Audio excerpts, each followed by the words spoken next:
This week we explore a different sutta, this time from the connected discourses, the Samyutta Nikaya, where we have an interesting dialogue between one of the noble disciples of the Buddha, who was very, very penetrating in his understanding and elaboration, careful scrutiny of the Dhamma.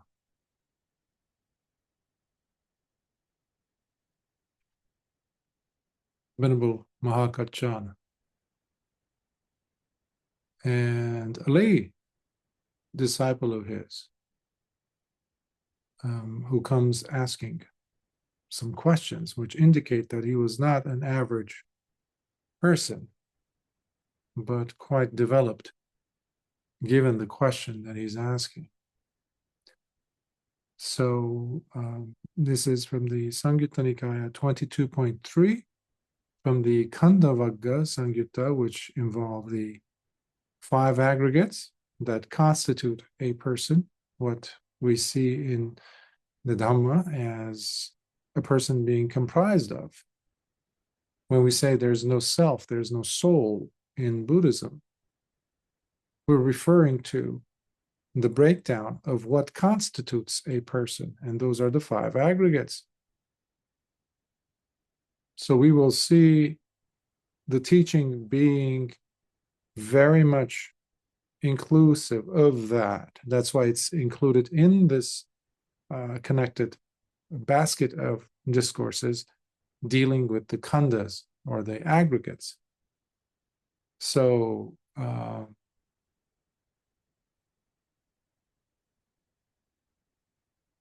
we see Hāliddikāni. Hāliddikāni is the householder, the student of Venerable Mahākaccāna, who comes in, asking a very poignant question from this Sutta Nipāta, one particular book, which Atthakavagga, which is the a very dense part of the Sutta Nipāta.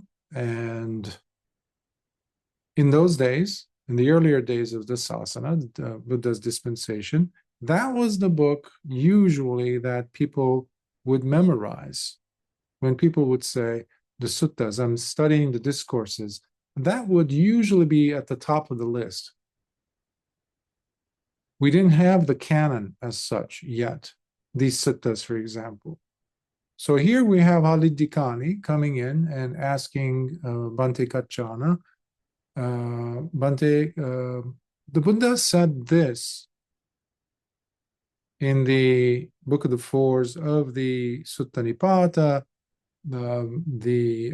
when it's breakdown of the 8 atta. He said this to Magandiya, these words, and then he recites. So that is how people would know the suttas. They would recite them again and again and again and again. And after some time, they would, they're meditating on it. That's what the suttas are used for. You're not supposed to just chant them for the sake of passing time. Ever so often, a person would penetrate, given the words that were organized in a certain way. That's why they would go and listen to the bhikkhus chanting. That's why the bhikkhus would chant, so that they would, well, later on when they're sitting to meditate, part of those suttas, the discourses, would still kind of reverberate. So here we have Hāliddikāni, whose name means also curcumin, turmeric, Hāliddika. And some people have said perhaps he was a merchant that dealt with selling turmeric or curcumin. I don't know. But usually people would grant the child's name, that the infant, when they're born, they would look for certain features. Like last week, we were talking about diga janu. Diga means long, janu means knees or legs in this case. So they would look at the body of the child, the infant, and they would say, oh, the legs look long, longer than the torso, for example. Oh, diga janu fits the bill. Okay, let's call him that. So here we have Hāliddikāni. Perhaps his skin, his complexion was reminiscent of the orange, yellowish color of turmeric or curcumin, perhaps. Or maybe he was a person who would sell curcumin, or I mean turmeric. We don't know, but it doesn't matter. So he comes in and he asks this question from Venerable Mahākaccāna, whom we have met at least on one occasion previously when we covered the Madhupindika Sutta, the Honeyball discourse from several years ago. And Venerable Mahākaccāna was known as the person to go to when you are given or you're recalling or recollecting a brief instruction, a brief statement from the Buddha. He would be the one who would unravel it. And that's one of the reasons why Lord Buddha listed him as the foremost in the Book of the Ones, as the foremost, the chief, in fact, in the ability to present a classification or exposition, to open up and to unload what was hidden in a brief statement, which we call uddesa. That's the brief statement, and niddesa would be the opposite. It would be the detailed explanation, the exposition, and then usually would also include vibhanga. Vibhanga also means the classification or the analysis. And Venerable Mahākaccāna was known to be the best of the best when it came to classifying the teachings that were taught by the Buddha in brief. So Madhupindika, if you recall, it's the bhikkhus go to Venerable Mahākaccāna and he says, you should have asked the Buddha, Lord Buddha, he's the king of the Dhamma. You are at the source. He is the heartwood. I'm just nothing. I'm a student of his, you know. You should have asked him when you had the chance, and which shows his humility. He never showed off, in a sense. He was never, and you see the same thing in other students like Venerable Ananda, when bhikkhus would go to him to elaborate, to clarify something they heard from the mouth of the Buddha himself. But sometimes people, students, can be intimidated or they're shy, and they walk away from the source and they go to one of the students. So Venerable Mahākaccāna, you see him several times in different suttas where he is humbly receiving that request, pointing that out, that you could have gone to the Buddha himself. And then when they insist, he goes ahead and provides them with the teaching. But under the condition that they go and check it with Lord Buddha afterwards. And that is a mark, a hallmark of a student in this dispensation. So there's no place for egos in this dispensation of Lord Buddha. Egos and Dhamma don't go hand in hand. They are totally on opposite poles. So, excuse me. So basically, we will see that. And it's a long sutta, so I don't want to spend so much time on the introduction of it. I think that's sufficient for our purposes.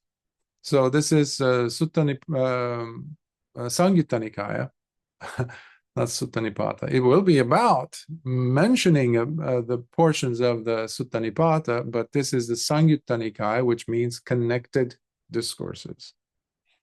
Number 22.3, excuse me, the sutta's name is Paṭhama Hāliddikāni Sutta. Paṭhama means part one, the first, because right after this sutta, which would be 22.4, that would be the Paṭhama Hāliddikāni. So that's again him asking,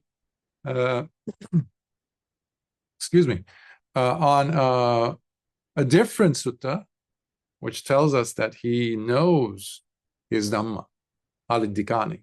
Because that in the next sutta, which would be number 2, part 2, 22.4 number of the Samyutta Nikaya, in it he's asking as to what Lord Buddha meant when he said certain things to Sakka in the Sakkapanya Sutta, which comes from the long discourses, one that I am still translating, by the way.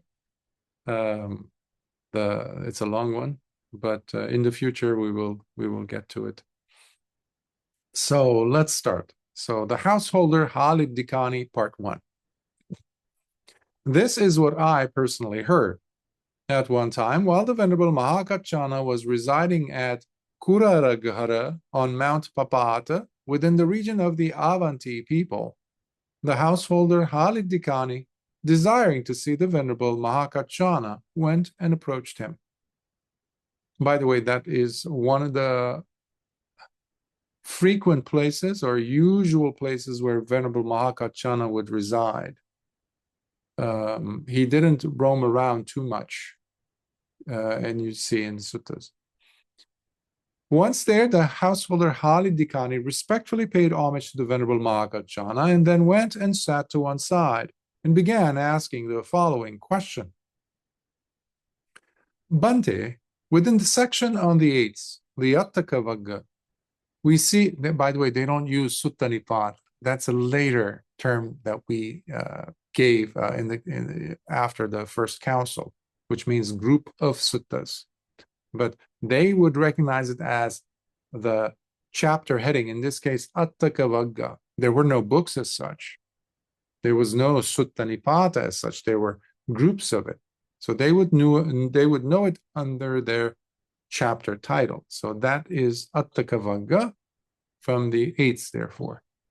He asks, we see how the Blessed One has declared in his responses to Magandiya the following statement.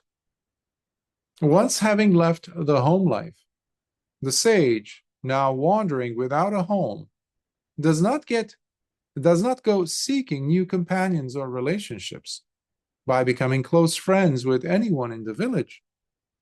With sensuality all given up, he remains unconcerned with any expectations about the future, nor in seeing them come true, and with nothing remaining for him to be agitated about. No arguments with people are there left for him to ever get into. So that's the section or the verses from the Sutta Nipāta. Bhante, how can we properly understand the full range of meaning in this brief statement that was spoken by the Blessed One? And the Venerable Mahākaccāna replied by instructing, householder, the constituent of form is what consciousness considers as its shelter and home. Constituent of form, which usually you would see it as dhatu or element. In English, that's usually how it's translated. But I've noticed students have a difficulty wrapping their mind around element. So constituent of form, rupa, the fundamental part, basically, not an element as such, is what consciousness considers as its shelter and home, he says. Now, when a person passionately longs for form, then due to that attachment between consciousness and form, he is recognized as someone who is shackled to form, whereby he goes on seeking after it again and again, roaming and wandering endlessly, looking for it, considering it as one's own shelter and home. Similarly, householder, the constituent of feeling is what consciousness considers as its shelter and home. Now, when a person passionately longs for feeling, then due to that attachment between consciousness and feeling, he is recognized as someone who is shackled to feeling, whereby he goes on seeking after it again and again, roaming and wandering endlessly, looking for it, considering it as one's own home and shelter. Perhaps I need to read all the khandas. By the way, you notice rupa, which is a form. The second is feeling. These are the khandas. These are the aggregates I was mentioning in the beginning. Next will be sanya, which are perceptions or memories. And then we will have sankharas, and then we will have vijnana. If you notice, vijnana is playing through every single one of them so far. Consciousness is vijnana, by the way. Similarly, householder, the constituent of perception is what consciousness considers as its shelter and home. Now, when a person passionately longs for perception, then due to that attachment between consciousness and perception, he is recognized as someone who is shackled to perception or memory, whereby he goes on seeking after it again and again, roaming and wandering endlessly, looking for it, considering it as one's own home and shelter. I think I'm going to stop instead of going through all 5 of them, just to kind of put things in place in our mind as to how does this translate. Even though Venerable Mahākaccāna is brilliantly and beautifully describing it. If you remember from the Brahmajala Sutta, we were talking about the importance of feeling behind people's interpretations and having their views. Oftentimes, if not always, with the 62 views, what they have is the backing of one's own feeling. Things are sprouting from there. But here we see not just the feeling, but we're also seeing the other aggregates playing their important role in making life habitable for us, making life palatable for us, looking forward. When we wake up in the morning, usually many of us, if not all of us, we have something to look forward to. Usually that means at least one of the aggregates. We're looking forward to experiencing them or re-experiencing them, looking forward to having something coming in and making life be worthwhile for us. Otherwise, it's just doldrum. It's just boring. It's just impossible. And that also explains the monkey mind always looking for another dopamine hit. Seeking. What are we seeking? Looking for. Roaming. Wandering around. Looking for. Hungry. Hungry. That's another name for tanha, by the way. Thirsty. Craving. Constant search. Constant thirst for more. What are we looking for? We don't have to get all philosophical. It's just basic khandas, feeling. We want to get more of a certain type of feeling. And feeling is of many different types, right? There's physical feeling, there's mental feeling too, where perception also takes part. Because when you have an idea, you like to hear more about that kind of idea. News, people listen to news, watch the news, certain kind of news. What is that? We like to read certain types of books. We like to be exposed to certain types of ideas. What is that? We're hungry for perception, ideas. Why? It makes us feel a certain way. So, key thing to understand, even though there are the 5 khandas, and oftentimes people in their breakdown of the khandas, or what constitutes a person, as I was mentioning in the beginning, in Buddhism, in the dispensation of Lord Buddha, what we call Buddhism, the Dhamma, there is always a temptation to put things in compartments and thinking that these things are in solid containers, not having anything to do with each other. And that is not the case. So they are permeable into each other. So when we talk about feeling, don't isolate it as being totally disconnected from perception, from rupa, from form either. They are very much into each other's business, if you will, because that's what makes it believable that I have a separate identity, that I am this, I have this, these likes, I have these ideas. This is who I am, asmimana. What is that? All of these things combined. That includes rupa, form. That includes, obviously, feeling. That also includes perception.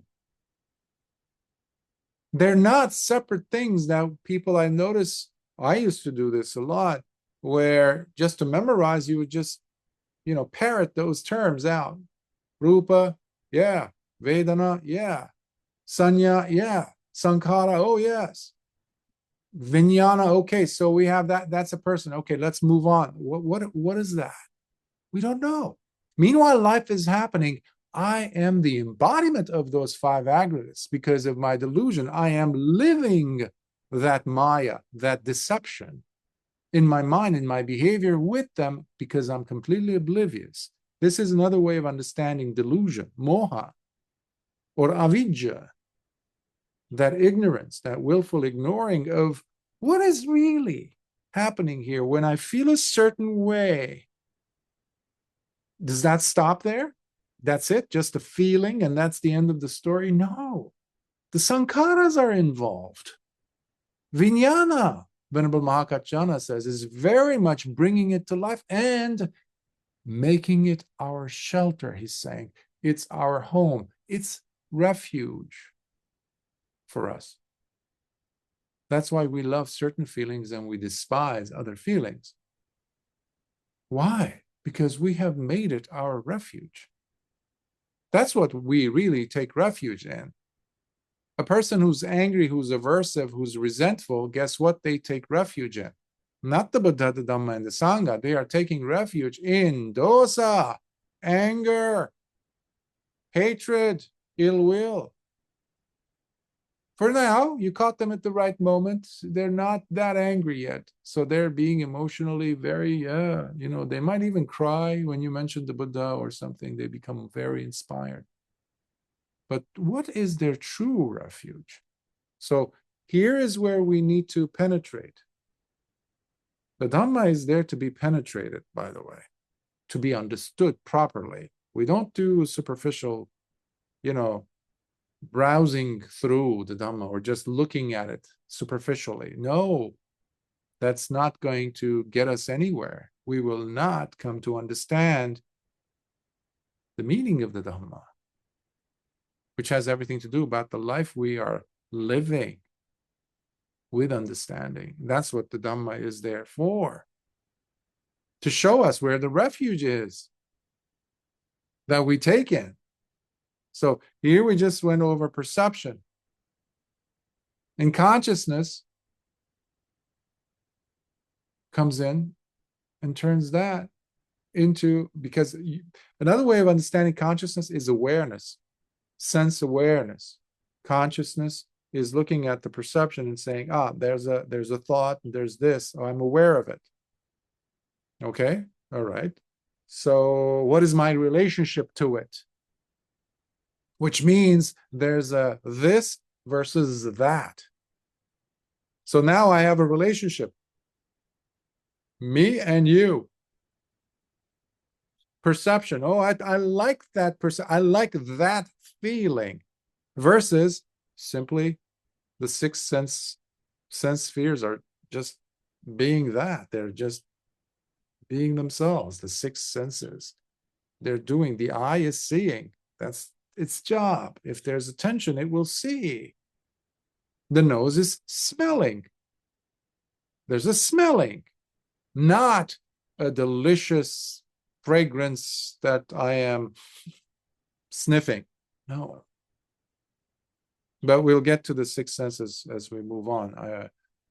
We have some territory to cover here, so I don't want to dwell too much on this. So next is obviously the sankhara. So similarly, householder, the constituent of habitual drives, sankhara, is what consciousness considers as its shelter and home. Now, when a person passionately longs for habitual drives, again, sankhara, oftentimes in English, unfortunately, is translated as formation, which is wrong. It doesn't make sense. Bhante Nyananda calls it preparations, which has a lot to do with the nature of it. I don't use that, even though there is the preparing. I like to call it more of a loading up period, a winding, like a car, tiny little mechanical car that you wind.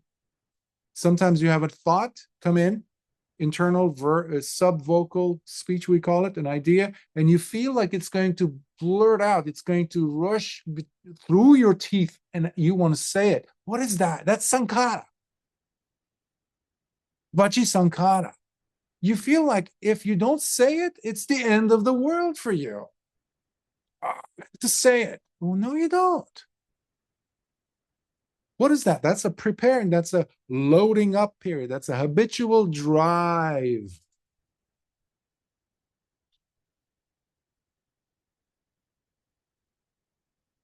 When a person passionately longs for habitual drives, then due to that attachment between consciousness and habitual drives, he is recognized as someone who is shackled to habitual drives, sankhara, whereby he goes on seeking after them again and again, roaming and wandering endlessly, looking for them, considering them as one's own home and shelter. And what, householder, is meant here by the term homeless, whereby one may go on wandering without a home? So remember, Venerable Mahākaccāna is unraveling, is deciphering through, is taking the briefly stated uddesa and is presenting the niddesa, the in detail. So he's taking now the word that is in the verse from the Attaka, where Lord Buddha said homeless. So he's saying, but what does this mean, wandering without a home? Here, householder, you must understand that all greed and fervent desires, as well as longing, attachment, and craving that may have been there for form, along with any thirst for more things having to do with form, related to form. It could be the way you felt, this and that, but stemming from the form, rupa, things that you might have touched, you might have seen, somebody might have described it, so it's auditory, you heard about it, but already the mind is actively engaged in making it 3D for you. But it all started because of the mentioning in one way or the other of rupa, of form. Attachment and craving that may have been there for form, along with any thirst for more things having to do with form, all that the Tathagata has given up and completely removed from his heart. Thus, he has obliterated and fully pulled out the very deep roots of the underlying tendency to grab and hold on to anything. Hence, there is no longer any need left in him to defend against or fight for something, because he has eradicated in himself the propensity for any kind of position taking anymore. In this manner, he has cut and sliced through those tendencies, just as though they were a banana tree, and thereby ended them completely, which is why they can never grow back nor sprout any new shoots in the future ever again. Have you seen the banana tree? It's a misnomer. It shouldn't be called a tree as such. But it holds up this plant, the stalk of banana or bananas hanging from it. But once you cut it, it's dead. It's gone. And you look through. I used to, when I used to live in Hawaii, in the backyard, there would be a few banana trees. And I would see after they had been cut, I would go and look, and I would see, look for the, you look for, oh wow, how cool. It's layers like layers upon layers, like onions, but there is no core. You peel them, peel them, peel them, peel them, and then poof, there's no tree. You don't hit the trunk. There's no trunk as such that you would see in other trees. It's cut cleanly, sliced through in the case of the Buddha, the Arahant. When it comes to having roots, the underlying tendency to thirst after form, anything to do with form, let alone to defend it, have a position that you need to defend against other people's positions. That's why you will not find anyone who calls himself or herself a practitioner of this Dhamma of Lord Buddha engaging in debates. But you have schools of so-called Buddhism over the centuries that have made that a profession, part of their tradition, their school, to defend, to have these debates. They didn't get the email from Venerable Mahākaccāna, not to, trivialize here, but they don't know the Dhamma, apparently. Because Lord Buddha, through and through, even in the Sutta Nipata, you read, Lord Buddha is against debating because it's a useless affair. Because it means that the person has something to defend against. You will not find an arahant engaging in such things. Because they don't take refuge in form, in feeling, in perception, in sankharas. They do not. That's why they're homeless. They don't have a shelter in their sannyas, in their perceptions. This means there's cessation. Cessation is not some state over there that occurs when you are, only when you are in deep mental sublime states where cessation then happens. No, it's always happening around you. It is for this reason, householder, that the Tathagata is declared as living homeless. Further, householder, you must understand that all greed and fervent desires, as well as longing, attachment, and craving that may have been there for feeling, along with any thirst for more things having to do with feeling, all that the Tathagata has given up and completely removed from his heart. When we take food as bhikkhus, as monastics, we say a few words, especially when we're on our own.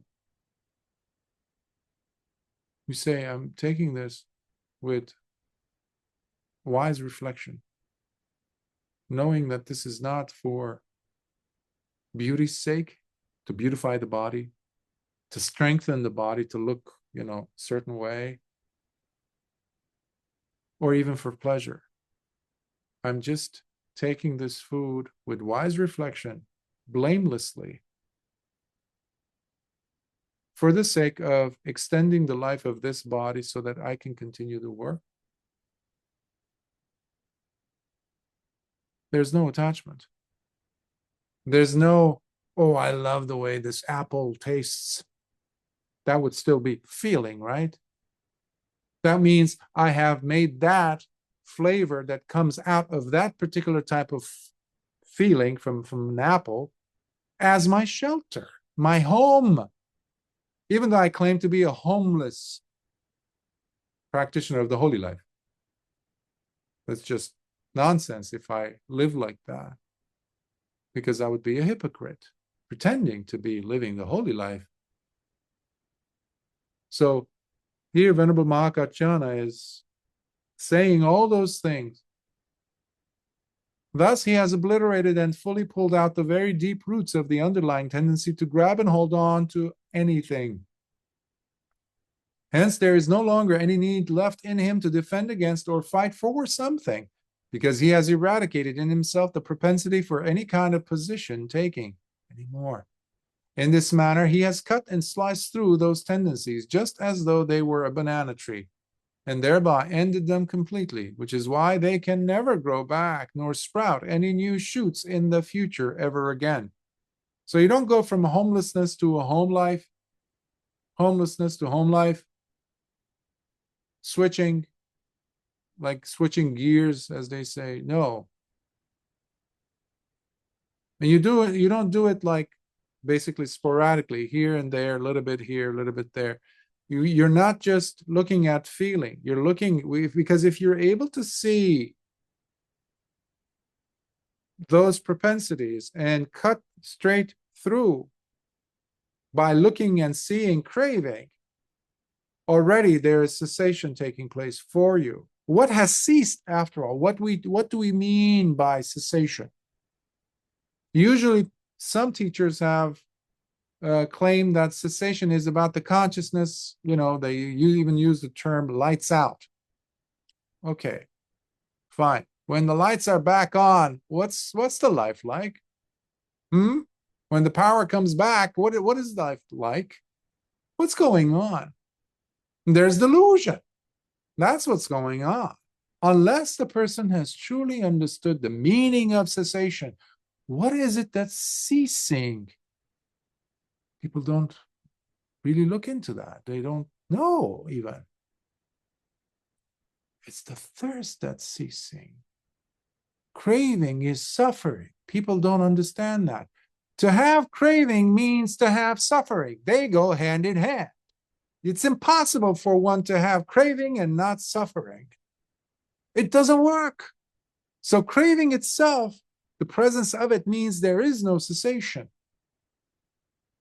Never happened, never knocked on your door. It's not happening. But to live homeless, you are experiencing cessation. That's what this means.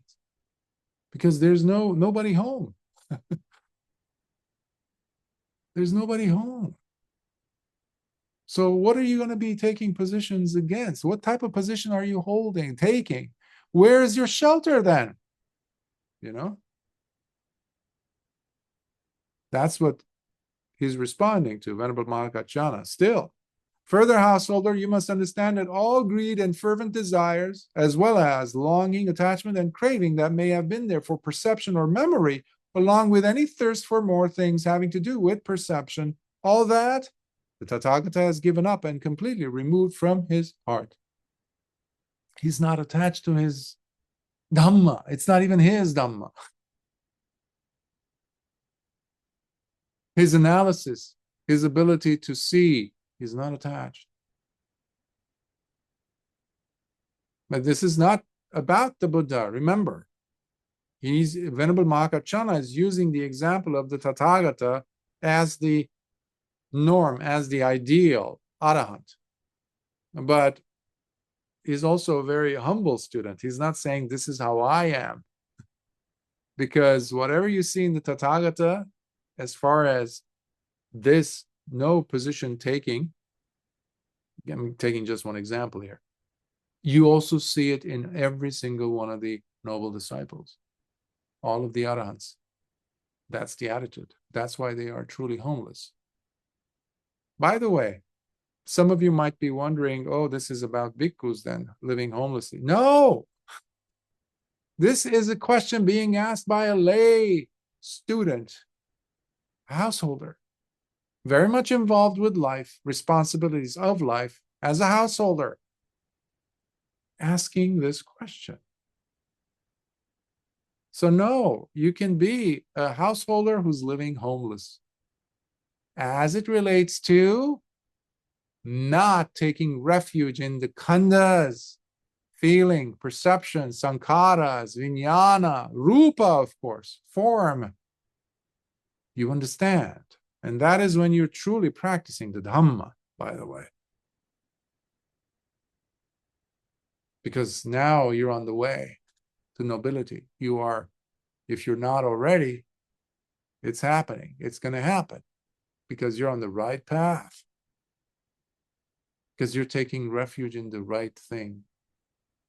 Thus, he has obliterated and fully pulled out the very deep roots of the underlying tendency to grab and hold on to anything.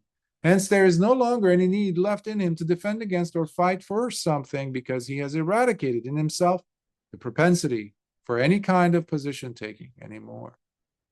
In this manner, he has cut and sliced through those tendencies, just as though they were a banana tree. Sometimes you see it as plantain tree. Some people don't know what plantains are. But banana trees are more available, and thereby ended them completely, which is why they can never grow back nor sprout any new shoots in the future ever again. A banana tree will never grow back. That's why they cut it and they pull it out. And, it's just used as fertilizer or something, or burned. It is for this reason, householder, that the Tathagata is declared as living homeless. Further, householder, you must understand that all greed and fervent desires, as well as longing, attachment, and craving that may have been there for habitual drives or sankhara, along with any thirst for more things having to do with habitual drives, all that the Tathagata has given up and completely removed from his heart.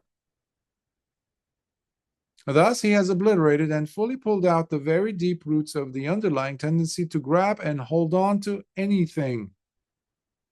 Hence, there is no longer any need left in him to defend against or fight for something, because he has eradicated in himself the propensity for any kind of position taking anymore. In this manner, he has cut and sliced through those tendencies, just as though they were a banana tree, and thereby ended them completely, which is why they can never grow back nor sprout any new shoots in the future ever again. It is for this reason, householder, that the Tathagata is declared as living homeless. Further, householder, you must understand that all greed and fervent desires, as well as longing, attachment, and craving that may have been there for consciousness, along with any thirst for more things having to do with consciousness, this is vijnana, or sense awareness, all that the Tathagata has given up and completely removed from his heart. Remember, in Buddhism, it's a totally different understanding when we say the term consciousness. Consciousness, we don't have in any of the teachings. Later on, people have made it to some people turned it into, and that's a Brahmanical wrong view, which they brought into the commentaries, by the way. But in Buddhism, we do not have a consciousness, the consciousness, which we see in Western philosophy, for example, or psychiatry or psychology. No such thing. Even some scientists. I knew some individuals when I was doing my doctorate program, they went and started working with Caltech, which was a few blocks away from where I lived back in Los Angeles, in Pasadena. And they were working day and night with scientists at Caltech, who apparently were working on some mechanism, some gadgets that would register or give some observable data for the presence of consciousness. And this fellow university student, at the time, she was so excited that she will be able to prove using Western scientific means, tools, that there is the presence of consciousness. In the Dhamma, we have 6 consciousnesses, okay? 6. Eye consciousness, ear consciousness, meaning sight, hearing, nose consciousness, taste consciousness, tactile, touching, body consciousness, and mind consciousness. And when we mention consciousness or vijnana and namarupa, or rupa specifically, we're talking about that craving-driven, tanha-driven desire, that sense of longing with which the person is dying at the moment of death, which is immediate, which is looking for something to land upon. And that is where the rupa comes in, or nama rupa comes in. And when these two come together, nama rupa and vijnana lock on, you have a zygote, a fancy Western scientific biological term, in biology, that is. Zygote means fertilized egg. That means the sperm and the mother's egg have joined together. Now you have a fertilized egg. That is the beginning of what could possibly be turning into the vehicle for both, because that is the rupa portion. And then once the vijnana comes in, locks on, at that moment, we say consciousness landed. But nama rupa and vijnana come together. But that's no guarantee, because you also have, in many, many, many cases, miscarriage taking place. That means the vijnana and nama rupa broke. It wasn't strong enough. It wasn't strong enough. In the case of the Arahant, there is no vijnana waiting. There isn't. There isn't that possibility for a relatching, reconnecting. That's why no Arahant comes back. Ever. That's it. End of story. Extinction. That's another name for Nibbana, by the way. The best kind of extinction. Thus, in this manner, he has cut and sliced through those tendencies just as though they were a banana tree, and thereby ended them completely, which is why they can never grow back nor sprout any new shoots in the future ever again. It is for this reason, householder, that the Tathagata is declared as living homeless. So, householder, this is what is meant here by the term homeless.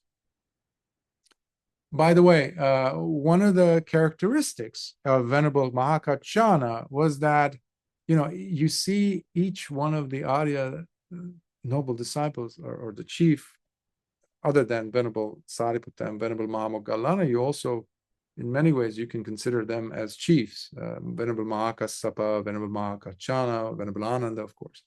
But in the case of the way they teach the Dhamma, it's very interesting. It's so human to see Venerable Mahākaccāna and the way he delivers the Dhamma discourse. It's very, there's classification, there's analysis. It's so beautifully, it's so concise, it's methodical. One would say very left brain, but that would be improper here, I think. But you will notice that he doesn't use metaphors and similes much, if at all, compared to Venerable Kumarakassapa. He was known, he was number one among all the bhikkhus. He's listed by the Buddha as the chief in his ability to find the perfect simile, the perfect metaphor to demonstrate, to show the listener, to help them wake up by the use of similes. He was top. The other bhikkhus used as well, of course, Venerable Sariputta, Venerable Ananda, but in the case of Venerable Mahākaccāna, you rarely see that. Anyhow, I just wanted to mention that. Now, householder, how does one move about wandering from home to home? So if you're going homeless, then what is the home to home? When one seeks his refuge within form, experiencing comfort and safety in things that have to do with form, being shackled and confined to the various signs and features that are witnessed in visible objects, then he keeps looking for ways to re-experience them. This is very important. You can take this with you even on your walking meditation, even on your daily life.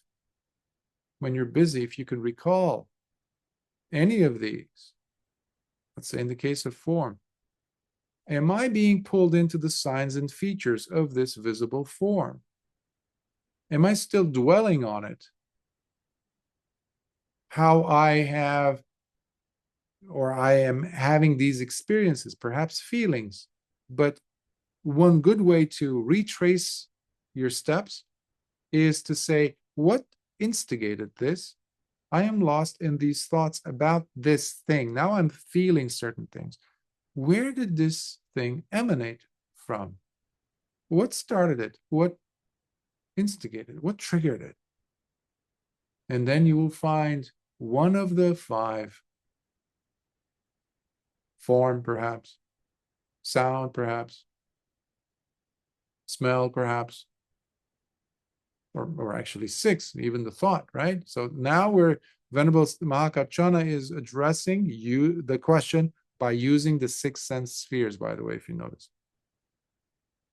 It is for this reason, therefore, that he is considered to be one who goes wandering from home to home. Home here, therefore, is, we can use it as a metaphor, being used for the six sense organs, the six sense objects even.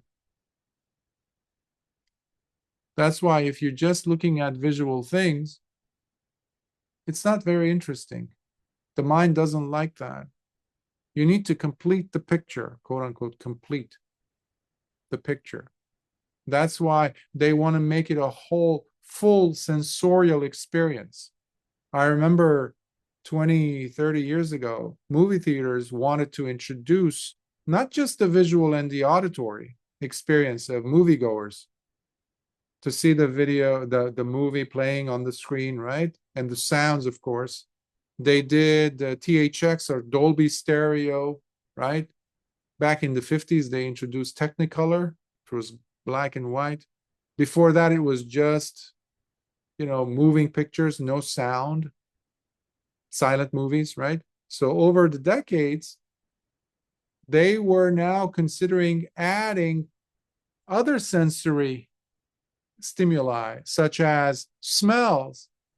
So some movie theaters introduced even the shaking of the chair where the moviegoer is sitting to feel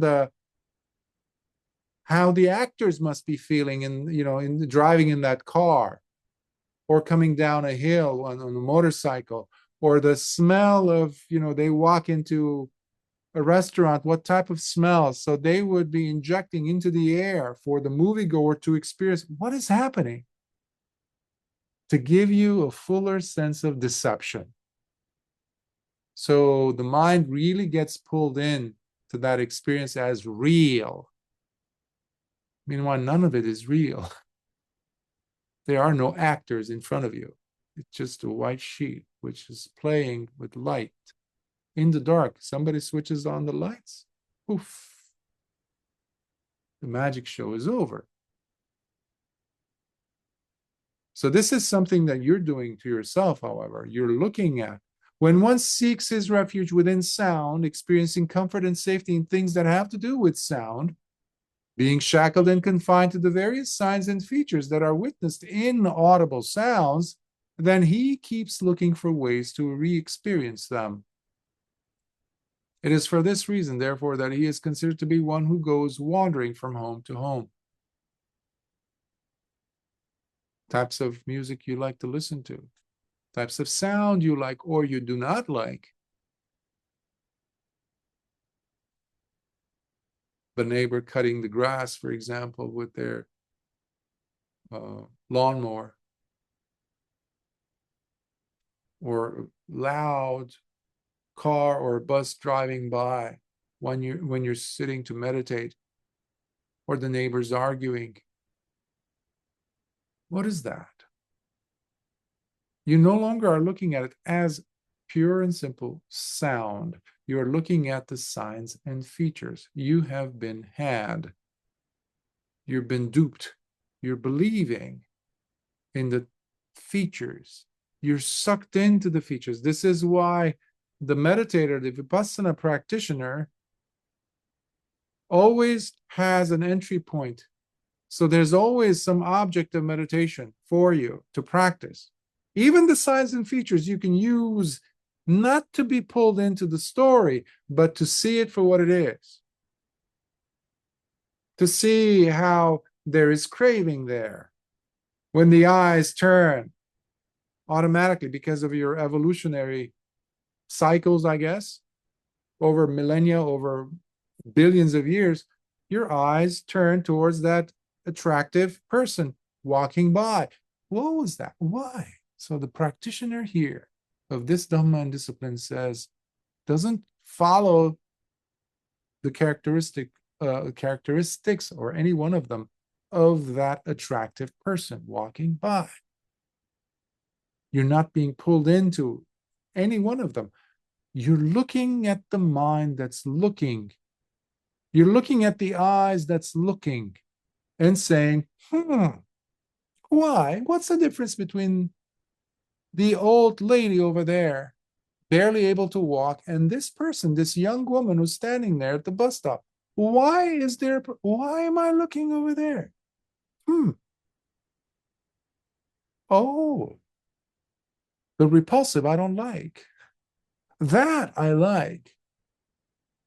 Who? What? There's a preference. So when you're observing this, you will start seeing the various different aspects of the Dhamma, the teaching, in front of you, in your life, in those few milliseconds. You bring the Dhamma to your life because you just use simply one of the homes or doors, sense doors, in this case, the eye. You have 6.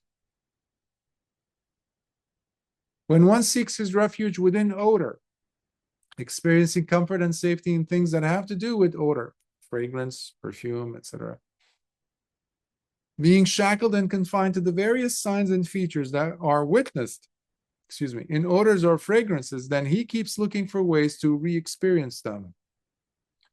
It is for this reason, therefore, that he is considered to be one who goes wandering from home to home. Remember, this is in contrast to the one who does not. So the practitioner is not jumping from one home to the next. The average person is, however, jumping. Home here is a metaphor for the 6 senses, right? So use your body, use your sensorial experiences as your laboratory, as your testing ground. We have to test the Dhamma. We should not just take it at face value or just repeat it and that's the end of the story. When we say ehipassiko, that means it invites scrutiny, the Dhamma. We have to scrutinize it. We have to bring it in, test its validity. We have to. When you get any kitchen appliance or paper towels that you use in the kitchen or tissue, you have to test it to know whether you want to buy it again, if it's going to really be able to pick up all that, tossed liquid or whatever it is that you're cleaning. You test the detergent, you test the soap, you test these things to see if it really is what it's doing what it's supposed to.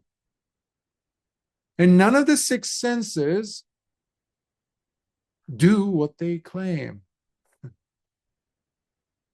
They're just there to help us navigate through life. They're not meant to be home for us. To jump through, to jump from one home to the next, from the smells to the body to the touches. Because that's what the person dying at the hospital, at the nursing home is dwelling upon. They're lost in that feeling of regret that they are unable to experience those things again. That's the craving that's going to ensure that they have another birth.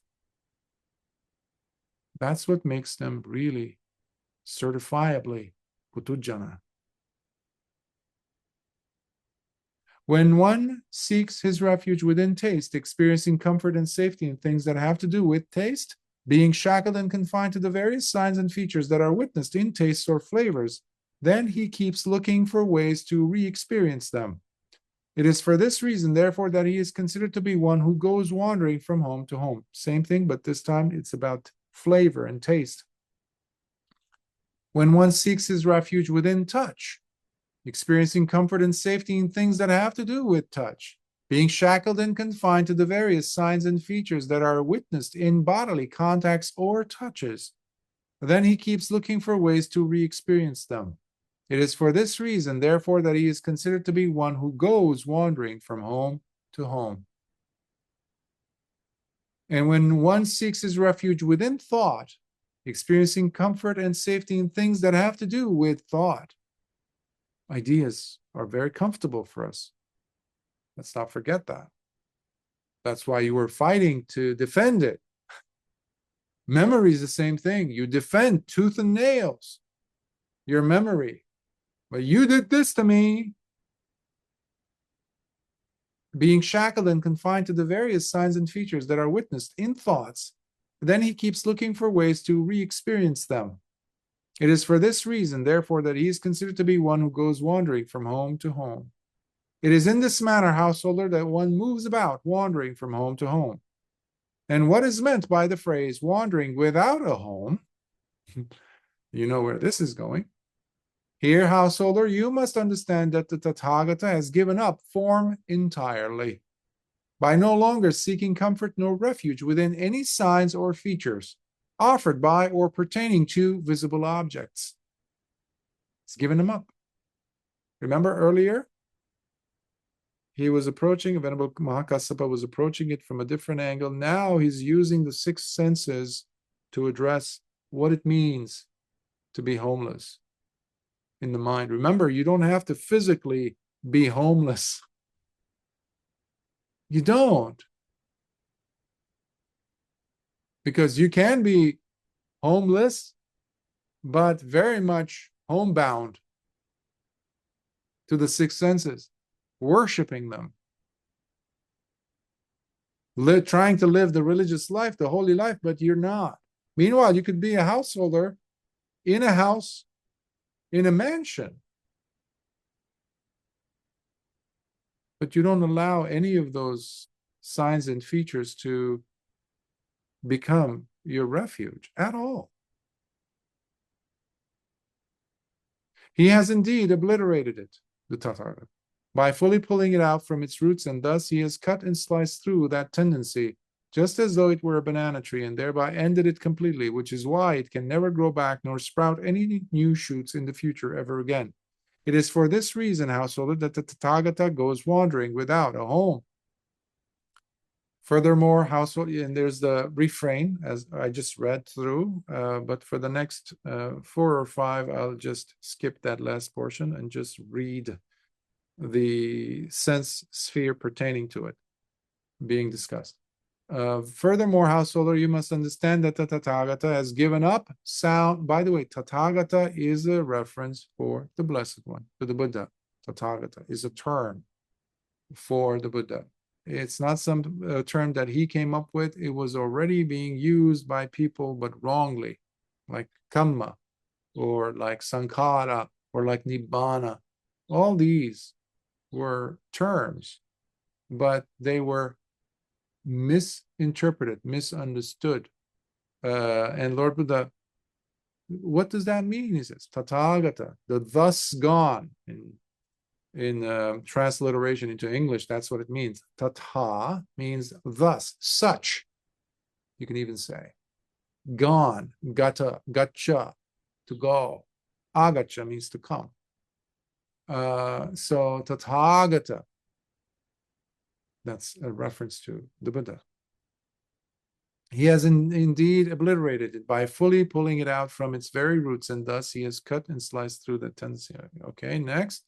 Furthermore, householder, you must understand that the Tathagata has given up odors entirely, by no longer seeking comfort nor refuge within any signs or features offered by or pertaining to odors or fragrances.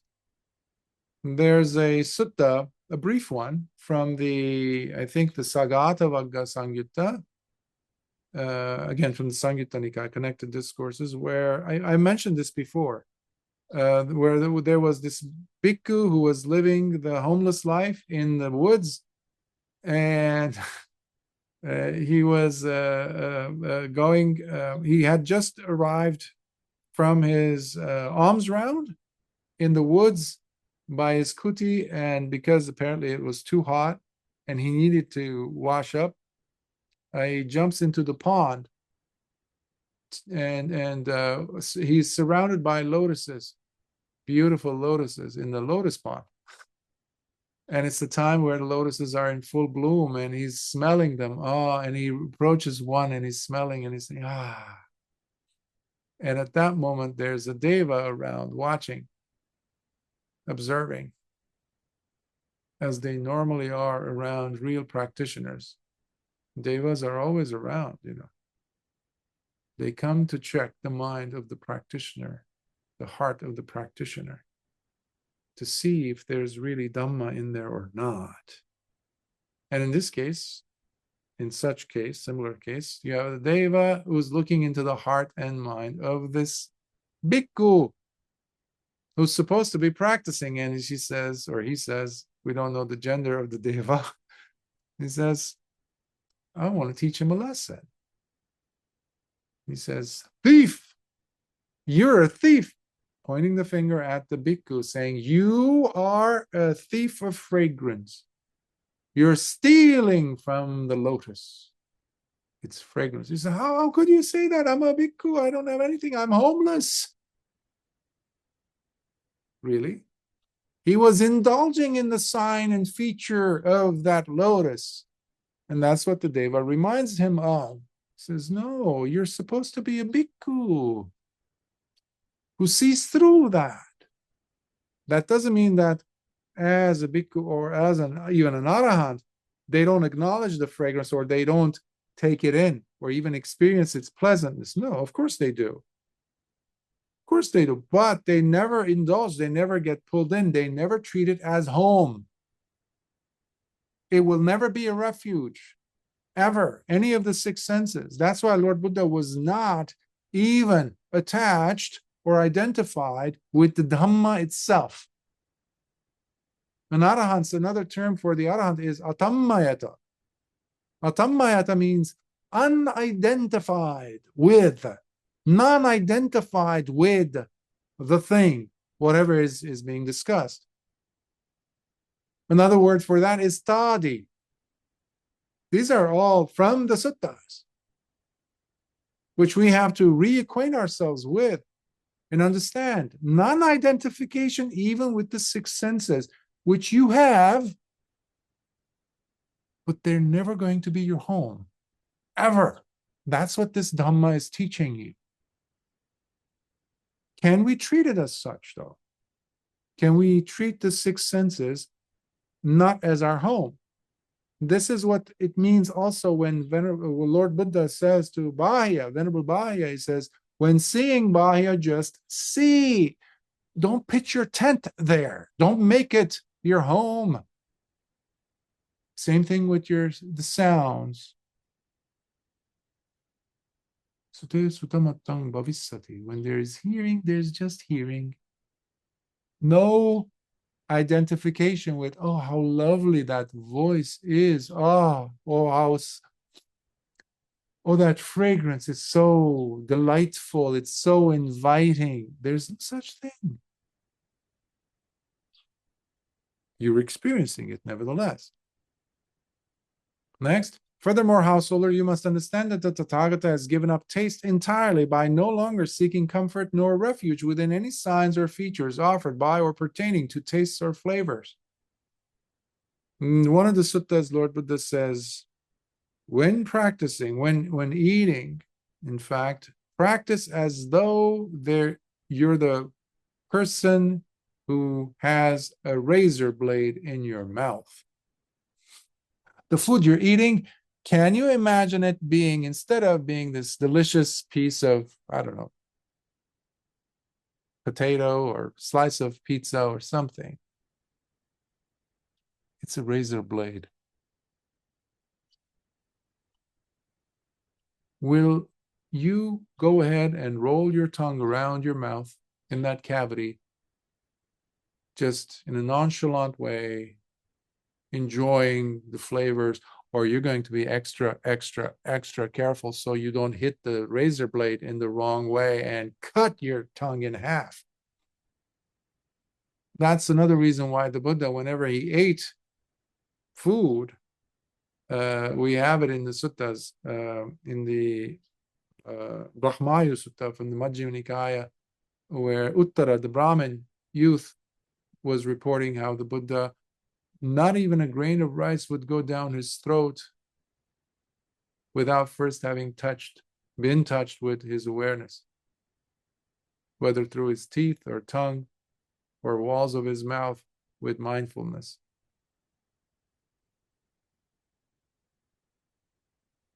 There's no time for signs and features to be indulged in.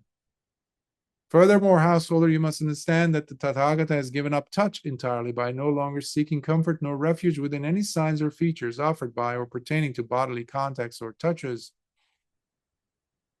Furthermore, householder, you must understand that the Tathagata has given up thought entirely by no longer seeking comfort nor refuge within any signs or features offered by or pertaining to thoughts. He has indeed obliterated it by fully pulling it out from its very roots, and thus has cut and sliced through that tendency, just as though it were a banana tree, and thereby ended it completely, which is why it can never grow back nor sprout any new shoots in the future ever again. It is for this reason, householder, that the Tathagata goes wandering without a home. This, householder, is therefore what is meant by the phrase wandering without a home. Even the Dhamma, we know from Lord Buddha's clear explanation of it in the Alagadupama Sutta, the water snake simile. He says this Dhamma is to be crossed over the flood with. That's it. It's a raft you're using. There is no attachment to the Dhamma, even to the Dhamma. So the teachings we learn, they're not there for us to worship or become identified with either. This is so counterintuitive for the average person. For any other religion to understand, to appreciate what this means. This is such a mature path because, first of all, there's no soul, there's no self, there's no eternalism. As we saw in the Brahmajala Sutta, you're approaching things in a very mature, clear-headed way to understand.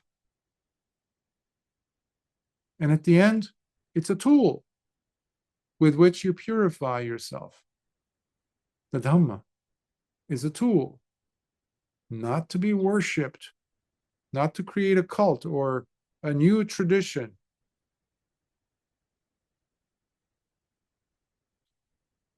Here, householder, next one. And what householder is meant here by the term seeking new companions or relationships or becoming close friends with anyone in the village? This is from the verse that was mentioned. Here, householder, you may consider the tendency of lay people to get close to and establish intimate relationships with people, mixing with them while working to create bridges of closeness whereby they can share in each other's sorrows and pains, and where boundaries become unclear and porous. Thus, they experience happiness when their companions and friends are happy, and become sad when their companions and friends are sad. In this manner, they get intertwined and tied at the hip with each other, thus becoming bonded through their mutual interests. Birds of a feather flock together, right? There's that saying in English. This, therefore, is what is meant by the term seeking new companions or relationships or becoming close friends with anyone in the village. We are trying to avoid boredom. We like to have somebody echoing our call back to us. So this was the instruction Lord Buddha was giving to Mahākaccāna. Remember, I mentioned Mahākaccāna before, a few years back. He was the one with his wife that were trying to persuade, in the earlier days of the Sasana, the Buddha to take his daughter in marriage. They were trying to convince the Buddha that their daughter is so beautiful. Even kings and very wealthy merchants had offered to give dowry and things just to marry her because she was so exquisitely beautiful, etc. They see from the footprints of the Buddha on the sand, on the road, and they say, this is the one. He is the one. He is the right man for our daughter. So Lord Buddha then gives Mahākaccāna and his wife, who were very advanced already, although they were Brahmin, he teaches them the Dhamma. He says, I'm a bhikkhu. I've gone far beyond. And in fact, it's so powerful that they become anagamis right on the spot. So that's Mahākaccāna. And Lord Buddha was giving these instructions to that Mahākaccāna and his wife. And what householder is meant by the phrase does not go seeking new companions or relationships, nor becomes close friends with anyone in the village. So this is the ideal. Here, householder, while carefully considering and appreciating his role and purpose in life, the bhikkhu endeavors to maintain. Do you notice? The other one didn't have a bhikkhu in there. Here, there's the bhikkhu. Venerable Mahākaccāna is talking to a lay disciple. And he's giving the explanation that the lay disciple is asking for. First, he was talking about lay people, and lay people have this natural drive to seek individuals to build relationships with. There's nothing wrong with that. To connect with people. He's not putting it down at all. But here he's talking to, by the way, Mahākaccāna and his wife ended up going and obviously ordaining. They became part of the Sangha. They became arahants. So the Buddha did not want them to keep associating with people, because if you're developing that deeply, naturally you will pull away. So that's why he's making difference here in the audience. So Venerable Mahākaccāna is talking about the bhikkhu. As it says, endeavors to maintain a considerate sense of aloofness from lay people and their lives, ensuring that he does not mix with them so as to not become intimately close with them. Thus he practices and trains while behaving in ways that keep the boundaries between himself and others clearly defined, in order to protect both himself as well as others. This, therefore, is what is meant by the phrase, does not go seeking new companions or relationships, nor becomes close friends with anyone in the village, because if effectively what it can be is just leakage. It's a draining experience to be dedicated to the Dhamma while at the same time somehow interacting and keeping close intimate relationship with lay people or people in general, because your practice will suffer the more you interact. If you're a bhikkhu really living the homeless life, really living the holy life, you will suffer if you're interacting with lay people and their energy. A lot of encounters. No, you do just in small doses here and there, and your life situation has to also be considered in this. This, therefore, is what is meant by the phrase, does not go seeking new companions or relationship. And in what ways, householder, does one not give up sensuality? Here, householder, someone who is not free from lust lives while being drenched in passions, constantly driven by craving and its ceaseless thirst, while burdened by the non-stop pursuit whenever contact is made with pleasant sensual phenomena. It is in this manner that one is unable to give up sensuality due to his ongoing, lifelong thirst for ways to feel good and thus have pleasantly enjoyable experiences. This is another temptation. Ajahn Mun talks about this in his Samangi Dhamma, is in his verses, and it's so simple, it's so beautiful, where he says the drive to feel good, that constant. Sometimes we fool ourselves into thinking that to feel, to go after something that's good, hey, something as lofty as the Dhamma, as Nibbana. I mean, that's the best, that's good. I have to now experience that, or even a jhana. To feel good. I always have to, or doing good things. I always have to feel good. That is quite tempting because it can keep the person in delusion. Because life is not going to bring you always things that are good. It will present you with things that are impermanent, that are drenched in suffering, therefore. And the unstable, inconstant, unreliable facts of life will make sure that you do not get all the time the good things that you're after.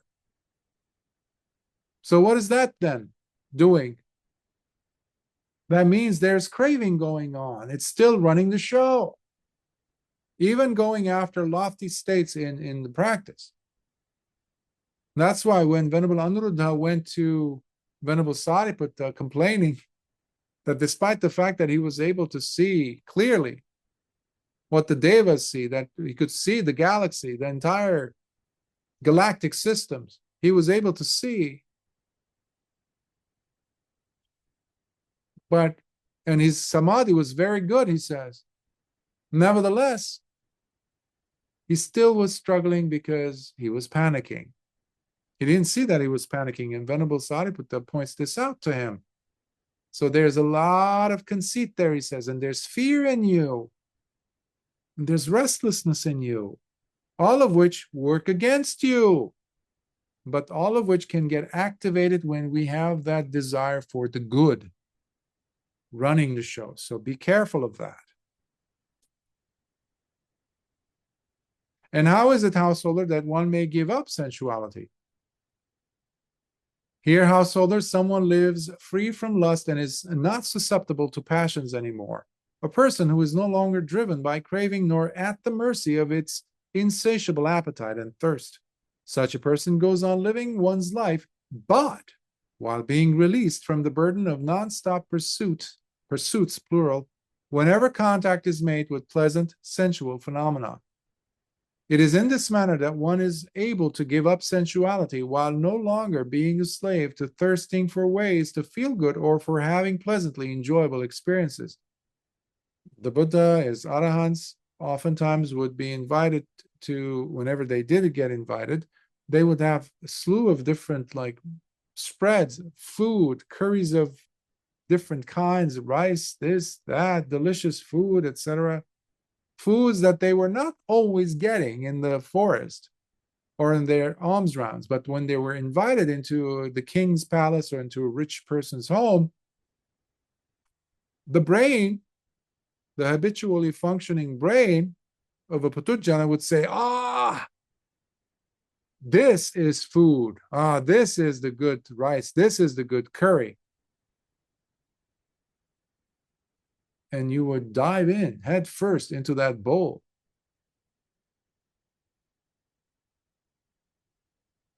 But you do not know moderation then. You've gone over the edge. You've fallen. That means the person is going after the pleasurable. They've lost sati, for sure.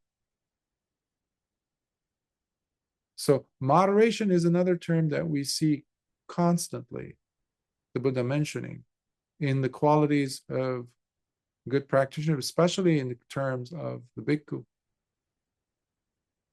They have to be moderate because ultimately we all have, whether the person is a Bhikkhu or a layperson, we all have the senses. So you can taste something when it's delicious or when it's disgusting, repulsive. Remember, the sannyas have to be properly applied here, meaning when you're looking at something or tasting something delicious or pleasant, enjoyable, if it's so strong that it pulls you in and you're really struggling to stay moderate or in moderation, That is the point where the Buddha advises us again and again to bring in the perception, the idea, the position of looking at it as though it was repulsive. When you feel that you're working against such a powerful enemy, and it's pulling you, despite all your best efforts, flip it. Flip the reality.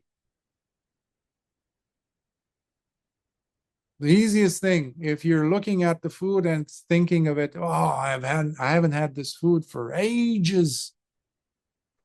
Oh yeah? Imagine a strand of hair. Oops, or a fly dropping in to taste it before you do, or in the midst of your meal.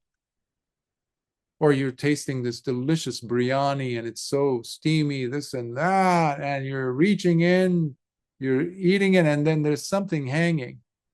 Oops, there's the chef's hair is there. Is it still as appetizing? You just created a major dent. And then go ahead and eat. And notice what happened. There's a shift in your indulgence. There's a shift in your attachment. So this is something that the real practitioner should practice in those moments. Or when you see someone who's very attractive, your attention is going, you're thinking about them, and then just imagine, okay, let's put them in a different setting. Let's imagine them being in the bathroom, or they haven't washed for 4 months.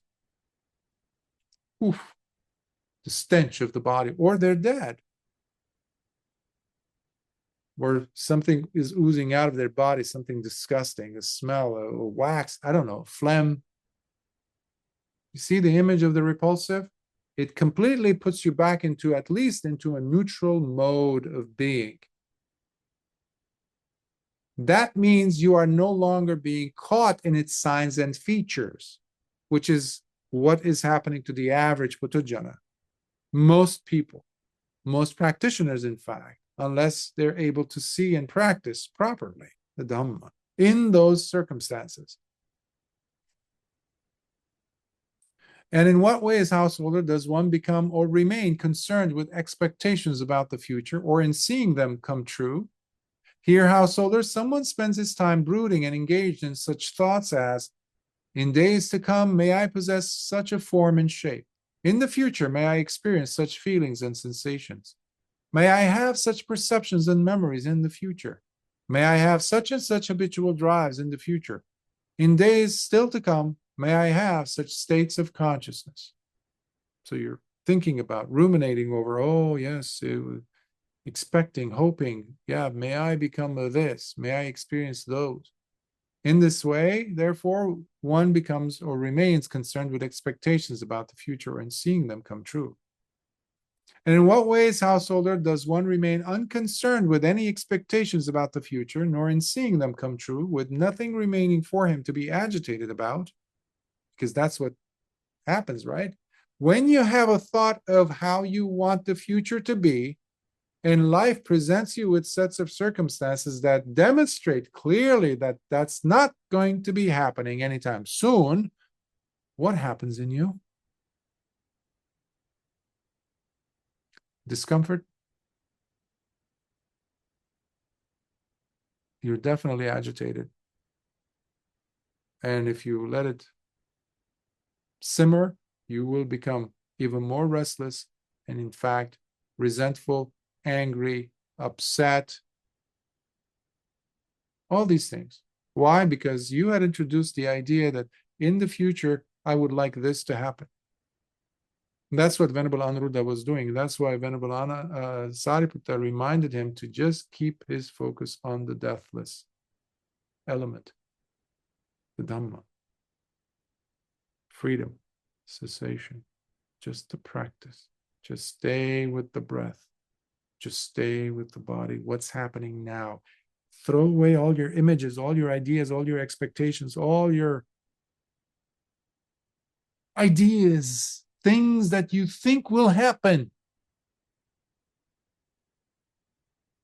if you get there.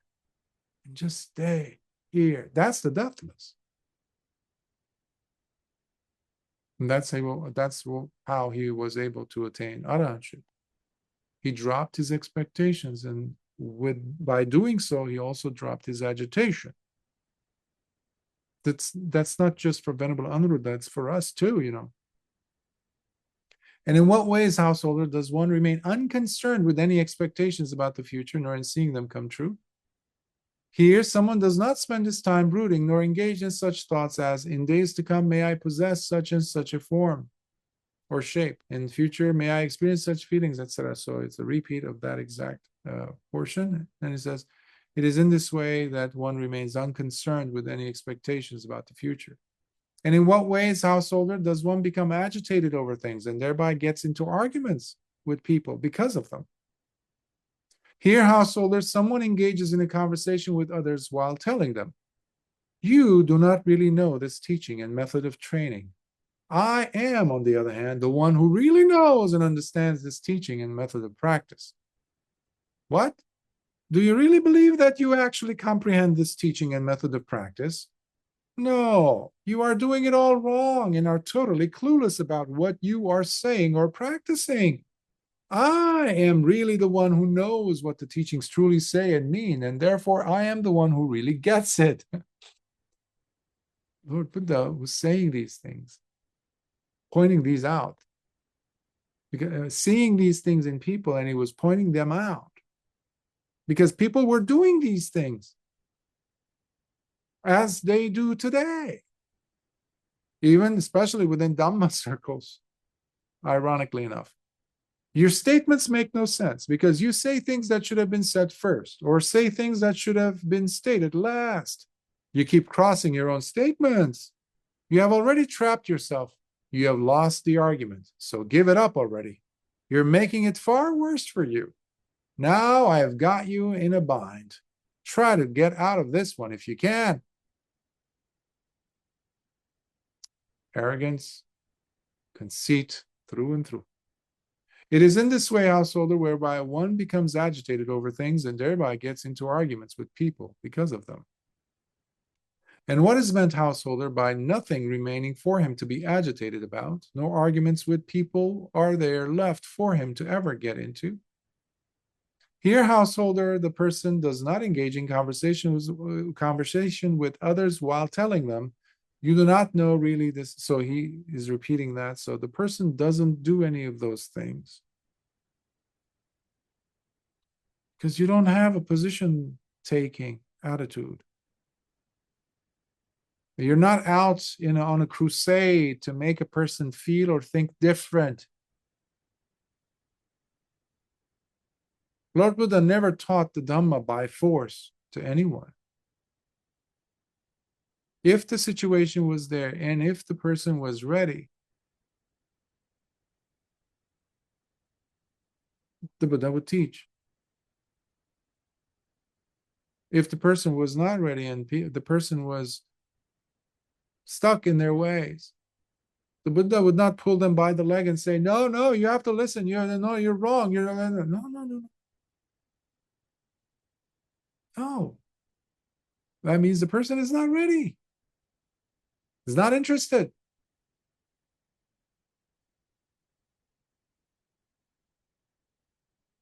This is then the meaning, householder, for the statement, nothing remaining for him to be agitated about. No arguments with people are there left for him to get into.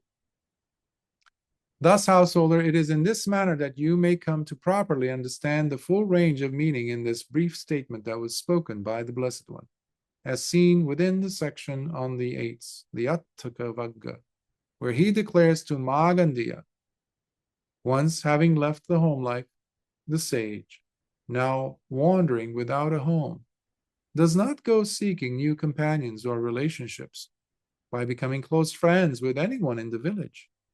With sensuality all given up, he remains neither concerned with getting recognition nor praise or honor. And with nothing remaining for him to be agitated about, no arguments with people are there left for him to ever get into. Sad, sad, Sadhu.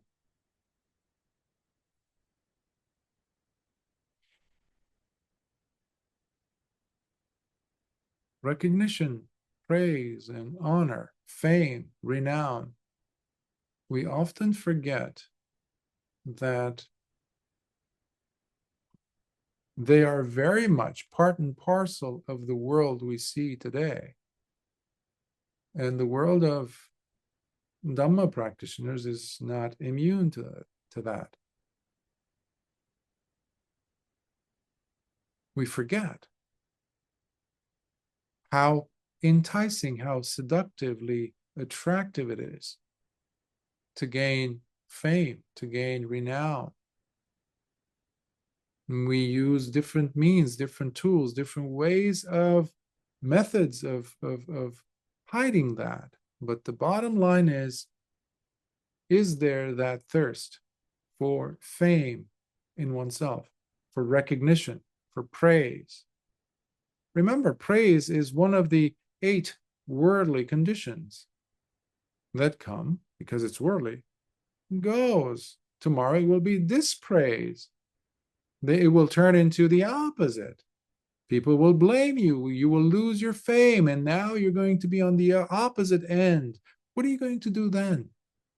The Dhamma is protection against those 8 worldly states. But people are running head first into anything that gives them that sense of fame and renown. So as practitioners, we have to be watchful. We have to be very careful to distinguish. We have to use and utilize our abilities in scrutiny, in carefully looking and observing, instead of just gulping down whatever is offered to us as no, because they are all accepting this as this, I have to accept it as well. No, always check. You know, then in the years ago, when I was a layman, in conversations, in final analysis with friends or colleagues, you would say, okay, when all else fails, you just follow the best line of evidence, basically. You just follow the money. You just follow the money, and you will know where it is that they are, what they are after. What they are after. This Dhamma does not promise you wealth. This Dhamma does not promise you fame, does not promise you renown. In fact, it discourages those things because they are the biggest temptations in this world. So why are you pursuing the Dhamma? The Dhamma does offer other guarantees, by the way. It offers us freedom. Renown is not freedom. Money is not freedom. Fame is not freedom. They're anything but freedom. This Dhamma provides us with the clear-cut escape route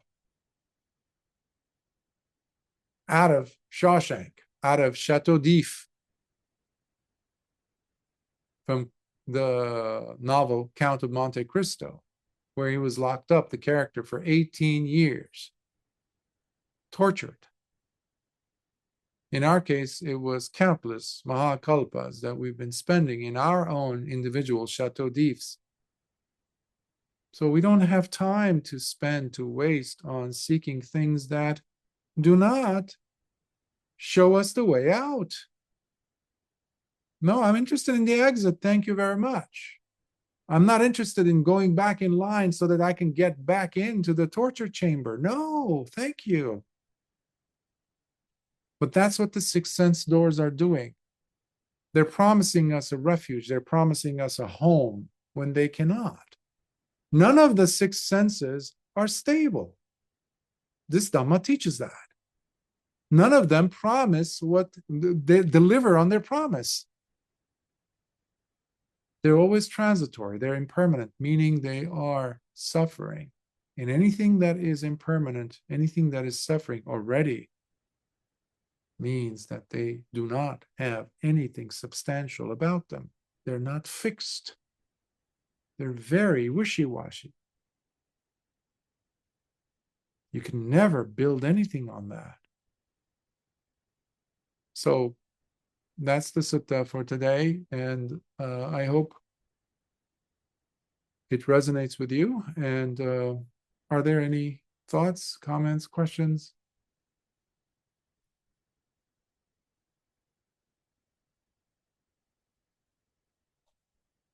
By the way, next week, I would like us to start with another uh, uh, giant from the Digha Nikaya. That will be the Samanyapala, the Samanyapala, actually, that's the proper way of pronouncing it. And the fruits of recluseship, second sutta of the Digha Nikaya, a very important discourse where we see King Ajatasattu finally going and seeing the Buddha. King Ajatasattu, who had killed his father, driven by Devadatta's quest for fame. Interesting. So and also it's a wonderful discourse, and so it will be that one for the next few weeks until we finish. So I thought of sharing that with you.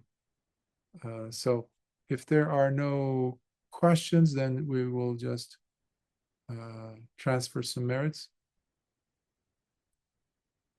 Mahākaccāna bhumata deva nagama liddika punyantang anumoditva chirang rakhantu loka sasanam. Mahākaccāna bhumata deva nagama liddika punyantang anumoditva chirang rakhantu desanam. Mahākaccāna bhumata deva nagama liddika punyantang anumoditva chirang rakhantu mam paranti. Sadhu, sadhu, sadhu. May this discourse shared with you and all the others help you in your practice, in your understanding of the Dhamma, to allow you to go deeper and to encourage you to put more effort, to do things with a little bit more intensity, with a little bit more love, with a little bit more honesty, so that you can taste things that you had not tasted before, so that you may realize what has not yet been realized by you, to go deeper than you have ever done, you ever gone deep to that level, and continue to do so. This Dhamma delivers. So, Sukhi Hotu until next time.